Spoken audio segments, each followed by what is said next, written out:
এবার এসআইআর আবহে ফের বাংলার সঙ্গে অন্য এক রাজ্যের যোগ। ভিন রাজ্যে ভোটারের নাম গোপনে দুবরাজপুরে ভোটার তালিকায় তোলার অভিযোগ উঠল বিজেপির বিরুদ্ধে। বিজেপি জানে তারা ব্যালটের মাধ্যমে বাংলায় জিততে পারবে না, তাই তারা ভোটার তালিকায় কারচুপি করার চেষ্টা করছে। বিজেপি ও কমিশনের একটা আঁতাত না থাকলে এই জিনিস ঘটতেই পারে না। কোথাও সর্ষের মধ্যে থেকে বেরিয়ে এসেছে ভূত, আবার কখনো বেরিয়ে এসেছে একই বাবা 10টি ছেলের নাম। এ যেন ঠিক হারাধনে 10টি ছেলের মতো। তবে বাবা জানেনই না 10টি ছেলে তার আছে বা কখনো ছিল বলে। এসআইআর আবহে কালে কালে কতই কিনা বেরিয়ে আসছে তা হয়তো কেউ জানেনই না। এসআইআরে এবার মিলে গেল মহারাষ্ট্রের সঙ্গে বাংলার যোগ। এর আগেও এই রকম ঘটনা শিরোনামে উঠে এসেছিল। একই সঙ্গে বাংলা ও বিহারের ভোটার তালিকায় নাম ছিল প্রশান্ত কিশোরের। নির্বাচনী ভোট কৌশলী প্রশান্ত কিশোরের নাম পশ্চিমবঙ্গ বিহারে ভোটার তালিকায় একসঙ্গে জলজল করতে দেখা গিয়েছিল। পশ্চিমবঙ্গের ভোটার তালিকায় তিনি ছিলেন কলকাতার বাসিন্দা, আর একই সঙ্গে বিহারেরও ভোটার ছিলেন তিনি। পশ্চিমবঙ্গে প্রশান্ত কিশোরের ঠিকানা ছিল 121 কালীঘাট রোড। এই ঠিকানা মুখ্যমন্ত্রী মমতা বন্দ্যোপাধ্যায়ের বিধানসভা কেন্দ্র ভবানীপুরের অন্তর্গত। সেই সঙ্গে বিহারের করহাগড় বিধানসভা কেন্দ্রের ভোটার তালিকায় নাম পাওয়া যায় প্রশান্ত কিশোরের। এখানেই প্রশান্ত কিশোরের জন্মস্থান কোনার গ্রাম। এবার এসআইআর আবহে ফের বাংলার সঙ্গে অন্য এক রাজ্যের যোগ। এবার বাংলার সঙ্গে মহারাষ্ট্রের যোগসূত্র মিলল। ভিন রাজ্যে ভোটারের নাম গোপনে দুবরাজপুরে ভোটার তালিকায় তোলার অভিযোগ উঠল বিজেপির বিরুদ্ধে। মহারাষ্ট্রের নাসিকের বাসিন্দা উজ্জ্বলা। অভিযোগ করা হয় চলতি বছরে মহারাষ্ট্রে বিজেপি জেলা পরিষদের নির্বাচনে প্রার্থী হিসাবে প্রতিদ্বন্দ্বিতা করেছিলেন ইনি। আর এইদিকে দুবরাজপুরের পুরসভার 12 নম্বর ওয়ার্ডের ভোটার তালিকায় তার নাম পাওয়া যায়। আবার অন্যদিকে পশ্চিমবঙ্গের 2025 সালের ভোটার তালিকাতেও তার নাম অন্তর্ভুক্ত করা হয়। বীরভূম জেলার দুবরাজপুর বিধানসভার 194 নম্বর বুথের ভোটার তালিকায় তার নাম পাওয়া যায়। এখানেই শেষ নয়, কাহানি মে টুইস্ট। ভোটার তালিকা সংশোধনে এসআইআর প্রক্রিয়ার সময় উজ্জ্বলা একটি এনুমারেশন ফর্ম জমা দিয়েছিলেন। পরবর্তী সময় তাকে শুনানির জন্য নোটিশও পাঠানো হয়, যদিও শুনানিতে স্বয়ং তিনি যাননি। গিয়েছিলেন তার স্বামী আপ্পা শঙ্কর, তিনি হাজিরা দেন।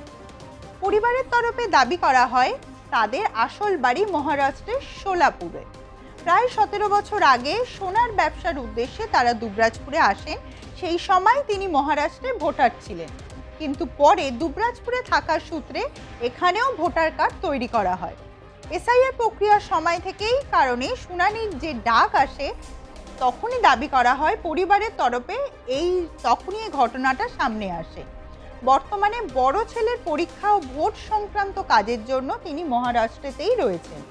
এই ঘটনা সামনে আসতেই রাজ্য রাজনীতিতে নতুন করে বিতর্ক দানা বাঁধতে শুরু করে।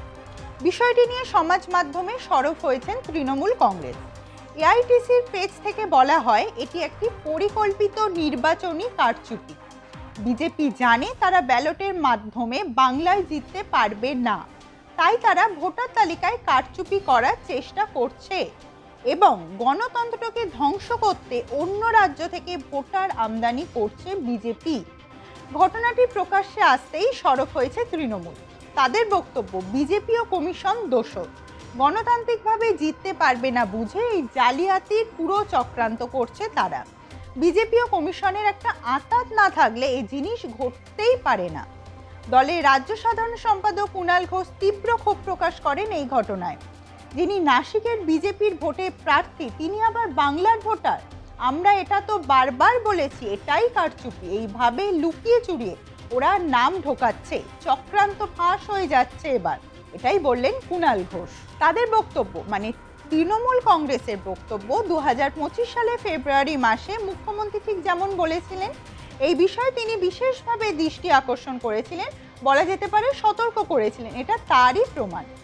এই প্রসঙ্গে বীরভূমে এক তৃণমূল নেতা তিনি বলেন, এটি কোনো বিচ্ছিন্ন ঘটনা নয়, বরং বিজেপির পরিকল্পিত ষড়যন্ত্র। তার দাবি, বাংলার ভোটার তালিকার ভিন রাজ্যে ভোটার ঢুকিয়ে গণতান্ত্রিক ব্যবস্থাকে প্রভাবিত করার চেষ্টা চলছে।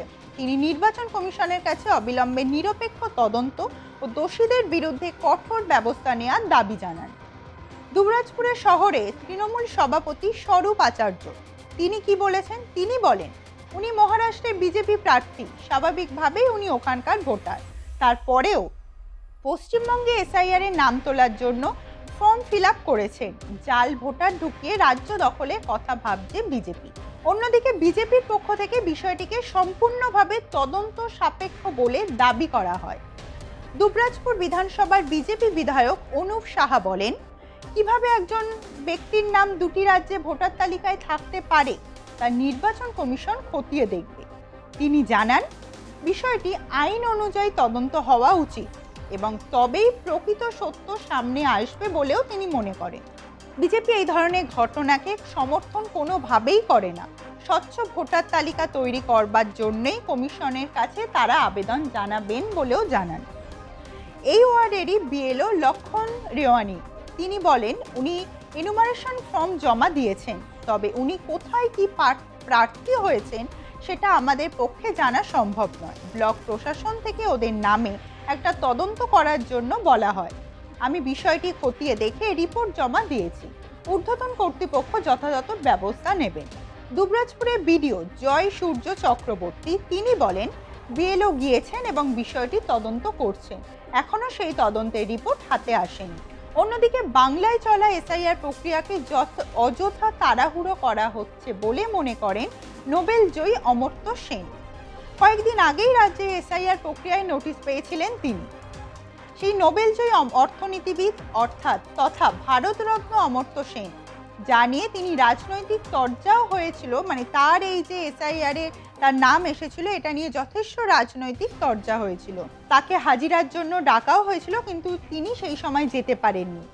কিন্তু এই আবহে এই যে উজালার নাম উঠে আসছে, মহারাষ্ট্রে প্রার্থী হয়ে যে বাংলায় তার ভোটার, তিনি আবার ভোটার, এই নিয়ে তিনি বলেন এটা অযথা একটা তাড়াহুড়ো হচ্ছে, তাতে সমগ্র গণতান্ত্রিক প্রক্রিয়ার সমস্যা হতে পারে বলে মনে করেন নোবেল জয়ী অর্থনীতিবিদ।